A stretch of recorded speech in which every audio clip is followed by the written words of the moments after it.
Yevgeny Prigozhin, the head of Russia's Wagner Group mercenary organization, is said to have returned to Russia from exile in Belarus after the stunning attempted mutiny he staged in Russia last month. And it's still not clear what ultimate fate awaits him or his mercenaries. The exile was one of the conditions that ended the revolt.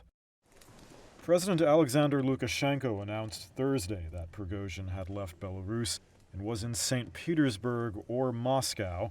Flight tracking data shows a private jet linked to Prigozhin flew from St. Petersburg to Moscow on Wednesday and was continuing to move around the country Thursday, although it's not clear if he was aboard. Lukashenko says Prigozhin is a free man, and added that Russia's President Vladimir Putin, quote, won't wipe him out. The Kremlin says they aren't following his movements, but confirmed that his exile was part of the deal.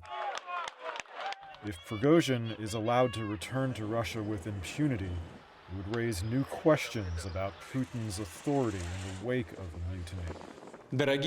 He said last week that Russia is more united than ever. Meanwhile, Russia's state television reported that an investigation into the mutiny was still ongoing. It launched a fierce attack on Prigozhin Thursday, with a report looking at his luxurious residence, showing an arms cache, personal helicopter, cash, and other items. The host of the show, a lawmaker, called him a traitor. The status of his mercenaries is also unknown. Lukashenko says the question of Wagner units relocating to Belarus hasn't been resolved and would depend on decisions by Moscow and the mercenaries. Lukashenko had offered to station some Wagner fighters in his country after the mutiny, which has alarmed NATO. It's an offer, Lukashenko says, that still stands.